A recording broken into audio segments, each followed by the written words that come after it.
You have reached the SnailTrail4x4 Podcast voicemail. If you want to leave some feedback about Toyotas, have questions about Toyotas, maybe poke some fun at Toyotas, or let us know how your JL came with a Starbucks membership, then leave it all on the line and we'll get to it on the podcast. Keep crawling. What's up, everybody? Welcome to Friday, the intro to your weekend. We get to kick it off this weekend with talking with all of you. Yay. Yay. My favorite thing to do. I know. It's so much fun. We have a lot of voicemails. Do we? Yeah. So I think like last Friday, we started at like 23 voicemails and we got through like 4 or 5, something like that. 5 seems to be our typical range that we can get through. We're at 29 voicemails. Oh my gosh. So whoa. We might have to start screening voicemails and people that kind of call in multiple times for one topic. We might have to screen your voicemail and synopsize your voicemails for everybody out there. Give me a letter, Alex. I like to buy a vowel. So yeah, we're getting more voicemails than we can get through at this point in time. So we might have to reach a point where we are going through them and screening them. We'll see. So I'm giving you guys a heads up that might happen, but we have 29 right now. 29. Yeah. That is a fantastic number. Yeah. That is the number or the size of my tires that came stock on Bobcat. Oh, 29s? Yep. Nice. Big old meaty 29s. That's the size that's on our Gladiator friend's Gladiator. Oh, he got promoted? Oh, did he? I thought he was down to like 27. Oh, yeah. He said 7, demotion and he still has 17-inch wheels. Oh, he's like riding lowriders. I know. Yeah, I don't know, man. We got a lot of voicemails, so let's see. The first one up. We should just do sort of a rapid fire episode. Just a rapid fire, really quick answers. We could try it out, see how it goes.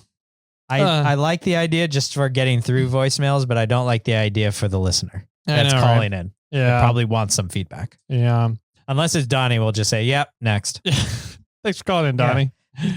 Toyota Don calling in again. This voicemail is from Alex. Okay. From another podcast, sounds like. Oh. So let's see what he's got to say. All right. Bring it on, Alex. Hi, Tyler and Jimmy. This is Alex from Botches Offroad Podcast. So, Jimmy, on Minecraft, you can pull up your coordinates, and then you can write down the coordinates for where your house is, and then you can pull it up and search, see where you're at, and then navigate based on the coordinates. I don't know if you're playing on an Xbox or on the PC, but on the PC, it's really easy to keep track of where you're at. But, that's it. Catch you guys later. I love it how we have video game feedback now. Oh, man. What was his name? Alex from what? Botches Offroad Podcast. Botches Offroad Podcast. Yeah. We'll have to check that out. Thanks for calling in, Alex. I have turned the coordinates on it, but it has only been maybe a week or so since I learned that trick. And it's been nice. I actually was deep in a cave or a mine in Minecraft, and I wrote down my coordinates, and then I ran to my house and I dug down to meet the cave. Okay. So I could kind of have like a private entrance into the cave or a quick route to my house, whatever way you wanted to sort of talk about it. But yes, having that is a good way. I'm still trying to figure out, I'm playing on a Switch, and I know that there's a way on the PC to create a banner and then mark the banner with your map. And then it'll put the banner icon on your map so that you know where something is. But I have not been able to figure out how to do that on the Switch. I have an idea. Okay. Let's call Onyx Off-Road. Yeah.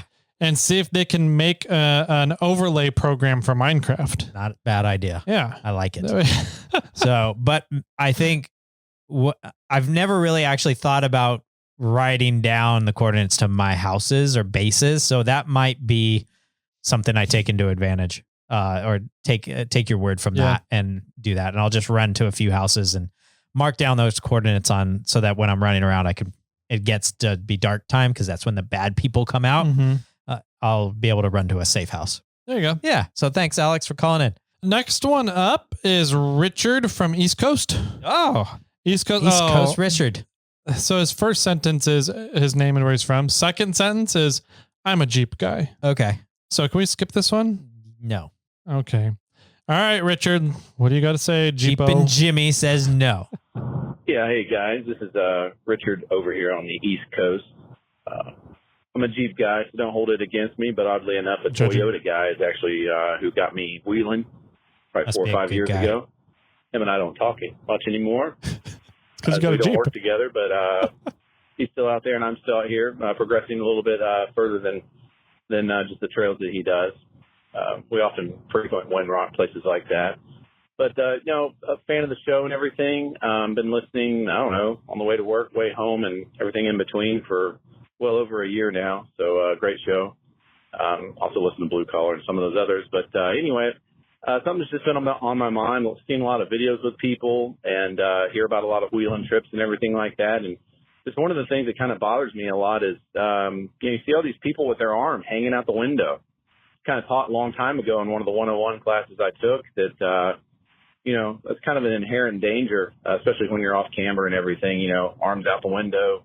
What happens if your rig tips over? I think it's going to be kind of human nature there to stab your arm out the window and try to prevent the vehicle from going rather than taking the time to rip it inside and hopefully secure your body part. But I don't know, just kind of looking for maybe some safety tips and, just some points to stress for all those that are listening. I think a lot of people just kind of arm out the window and are looking at the tires and choose to send it and they're just waiting for an accident to happen. So covering safety is what gets us, home safely and out on another wheeling trip. Guess I'll leave it and end it here. Not the best at leaving voicemails on such a thing, even though I actually like the mail episodes the best, believe it or not. Appreciate it. Man, you and Beer Craig. God, you guys need to learn how to end some voicemail. No, Say bye. Bye, Richard. Crawling. Thanks for calling. I appreciate the call, Richard. That's awesome. Good stuff. I mean, absolutely. Arm out the window, safety tips. I think we could probably just do a whole nother safety tips episode. I'm sure we have at some point. I'm After pretty sure we've 560 done something episodes. like a safety tip episode within our first 10 episodes. Yeah, But I mean, it's always good to kind of retouch on those. sure. I agree to that. We learn stuff and we see stuff happen on the trail all the time. So being able to help pass along our experiences to you guys is a big thing as well. Yeah, definitely. I think that's one of my biggest cringe, that and seatbelts.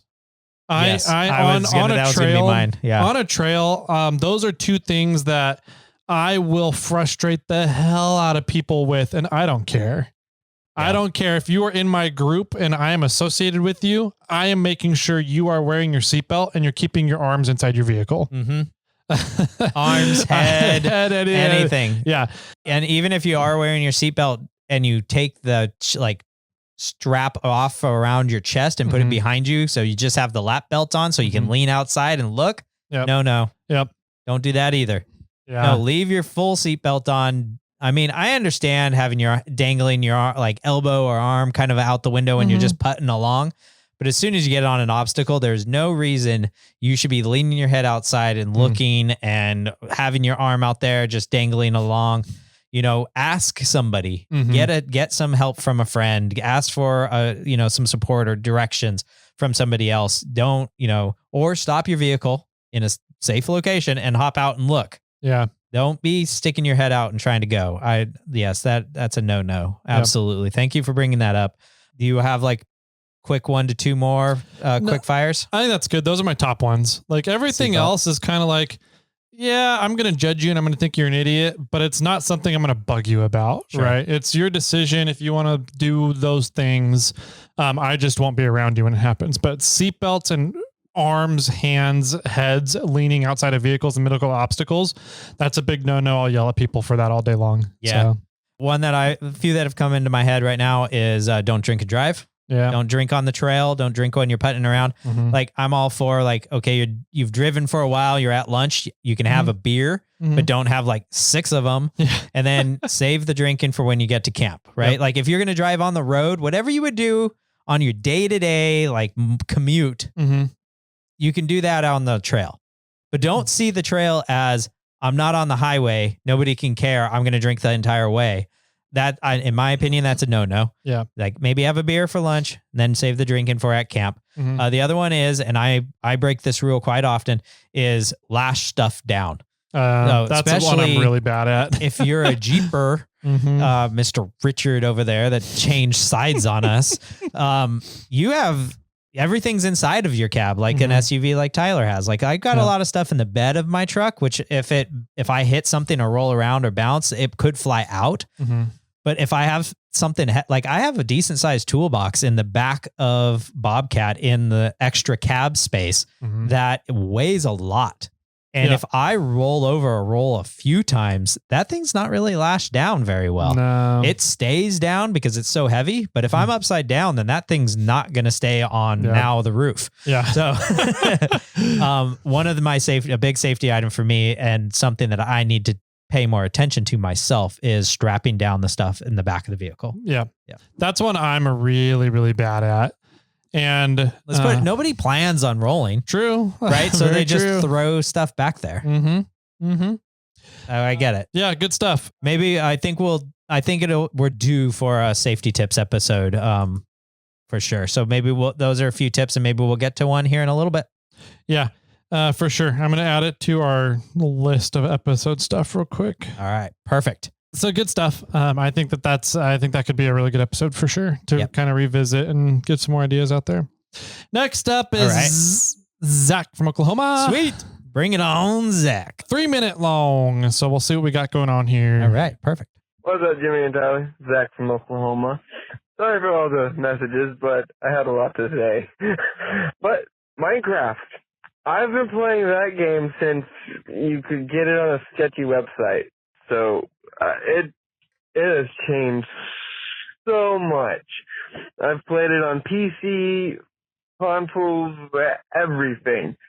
Tips on how to make sure you don't get too lost, especially when you're playing on PC or like newer consoles. This really doesn't apply too much with old consoles like PS3 and 360 because the map is just a chunk, which is pretty much just what the map that you can like make show is just a chunk. So when you cross over to a new section, you start a whole new chunk or like a whole new map. But anyways, tips. When you start up the game, like for the first time when you enter the world, you have a spawn point.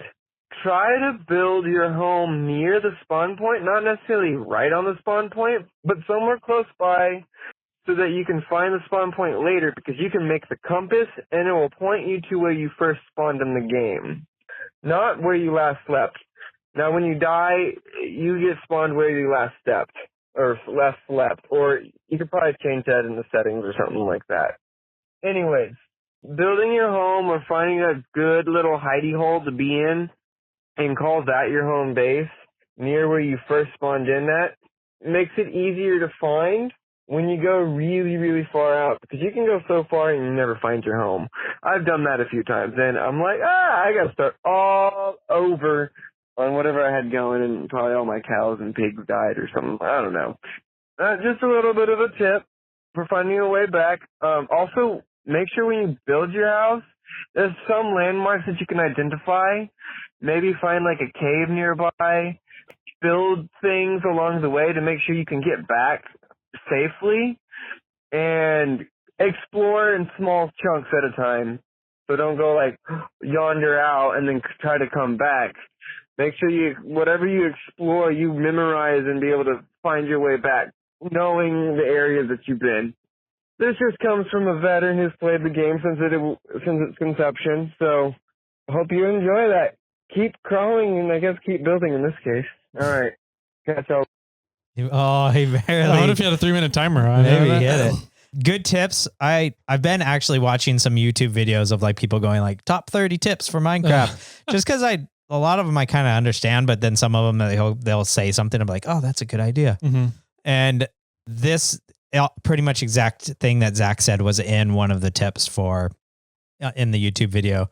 There's coordinates, like the previous guy said, that, you know, there's an X, Y, and Z coordinate, right? Because you can go You can Height-wise die and underground. height-wise and go up a mountain or go down a mine.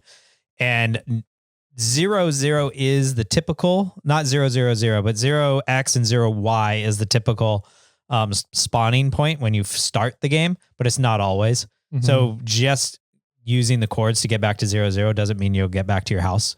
Okay.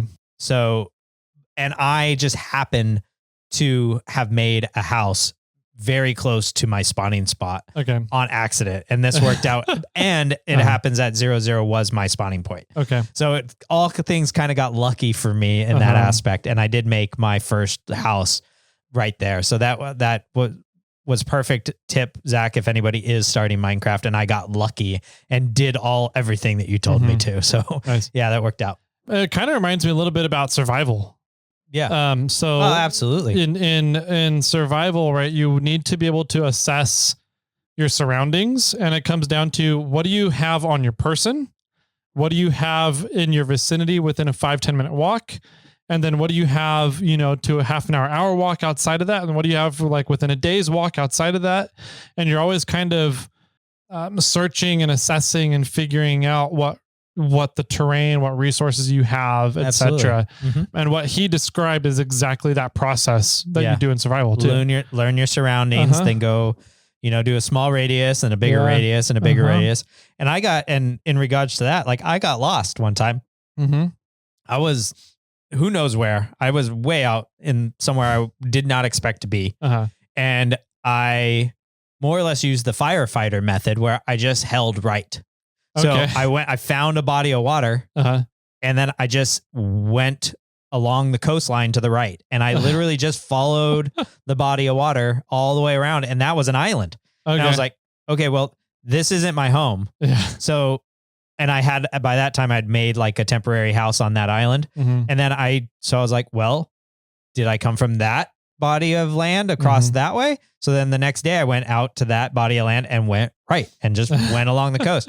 And I had to do that like 3 or 4 times until I found out that I was like, it was a whole building, like a whole island behind me, in a way. And that was more or less where my house was. And, but just sort of doing baby steps as, if you were lost somewhere, you're just like, find water, go down, go downstream. You might find something, go down for a little ways. And if you're not finding anything, go back to a place that and then maybe go a different direction. Like maybe go up a mountain so you can get a better look at the surrounding and then come back down to the place, and just do these small explorations. Yeah. I mean, it definitely, and these are things that, maybe the kids are learning this. Yeah. And then, they're like, this is how I found to get home. And then hopefully maybe some parents are going, click. Like this I'm gonna drop you off in the middle of the woods one day. that too. Make it back up. But maybe it's like, well, that's what you need to have that skill that you just learned in that video game. You need to carry that into real life if you're ever out in the woods and you do get lost. Yep. And a lot of in all response to getting lost in the woods, it's easier for people to find you if you're staying still. Yeah.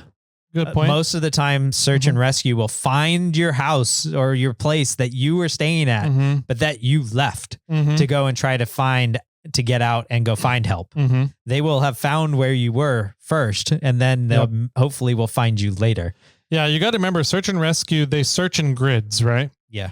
So if you're moving while they are checking off spaces on the grid and you happen to go past them or around them somehow and get into the spaces they've already checked off on their grid, they're not coming back to you. No. Yeah. With how search and rescue works, it's best to just stay still and let them work their grid and get to you. Yep. Yeah. And that, we hear that situation with people in cars all the lot too, right? They'll like, oh, I got stuck in the snow and I'm going to leave to go get help. No, just stay with your car. Yep.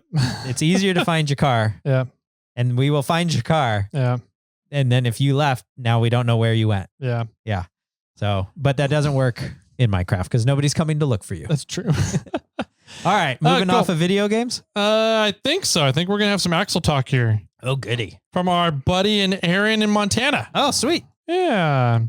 Let's see what Axel talk we got lined up today. Hey, Jimmy and Tyler. Aaron here from Montana. I know you guys love talking axles, so I thought I'd get your opinion. And sorry if you've already talked about this topic on one of your episodes. I'm trying to get through them all. But yeah, I have a first gen Tacoma single cab that has the original 8.4 inch rear axle, and I just got a used 8-inch E-lock axle. And from what I've read on the forums, it seems like the 8-inch axle is weaker. And I can't quite get the gist of it, and would like to hear what you guys think about that.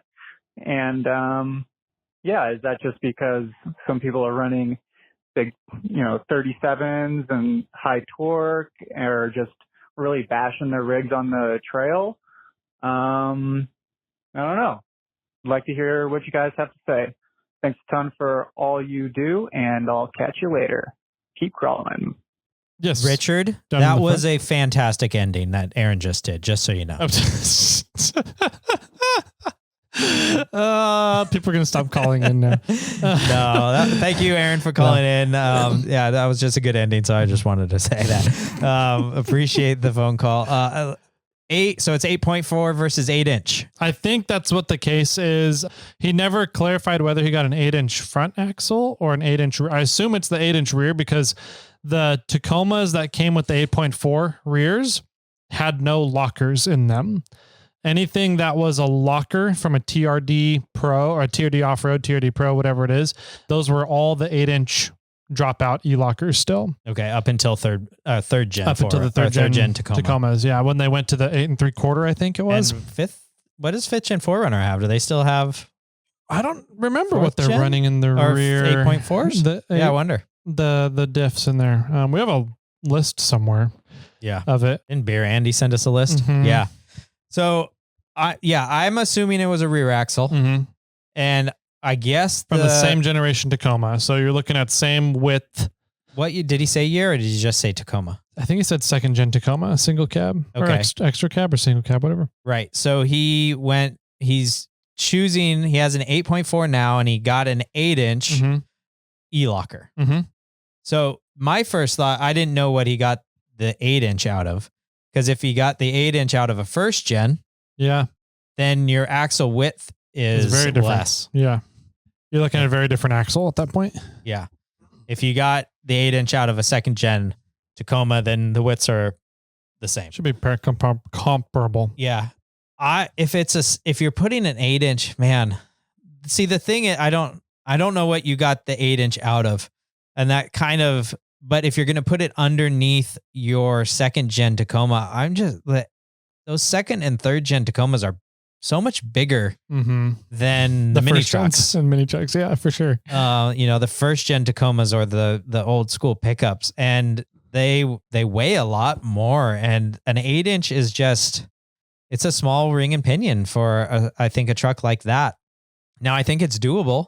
I think a lot of, it definitely can handle it. I think it matters on what you're going to be doing off-roading. It doesn't sound like you're running big tires, because at least he alluded to it at the end. Is it just those people that are running 37s or 40s that are having problems with it?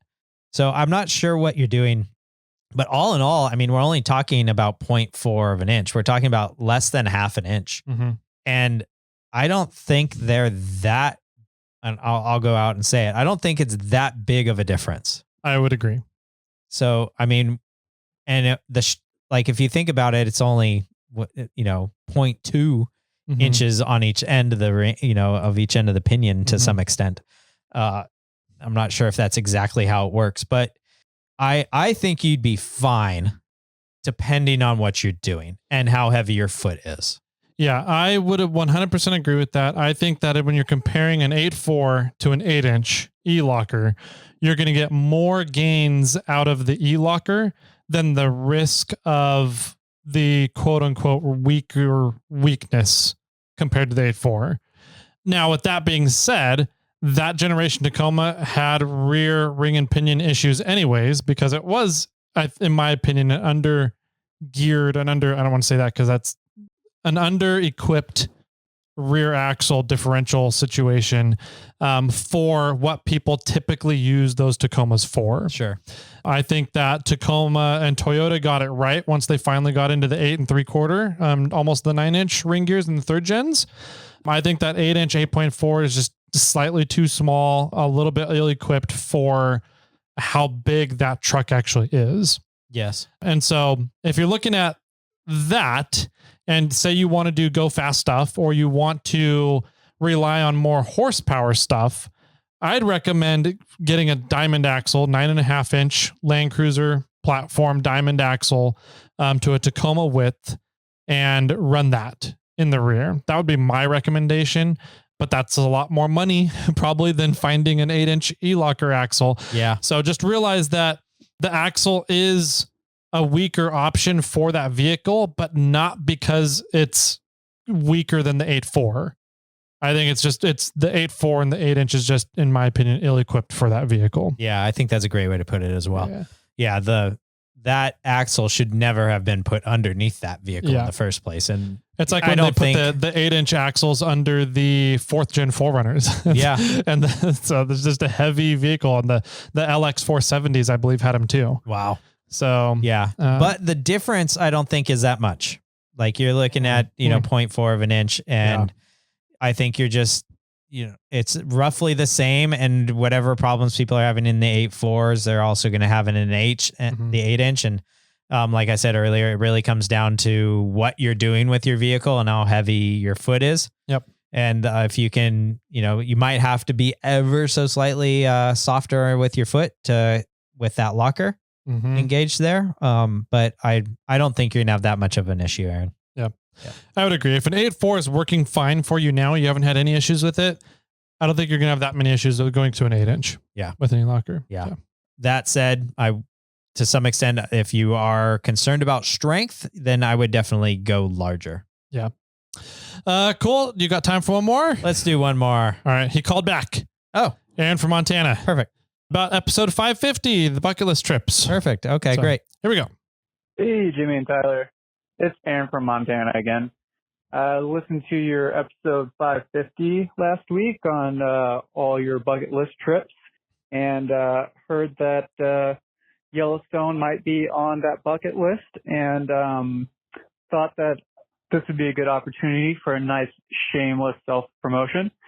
I own a little company called Montana Overlanding, based out of Bozeman, and so I have several 4x4 vehicles with rooftop tents, and I build out drawer systems in the back with all the cooking gear and camping gear, and include all the pillows and sleeping bags and whatever. So if anybody out there wants to come to Montana, which is far from everywhere, and don't want to drive your rigs, you can just hit me up, fly in, and I'll get you all set up.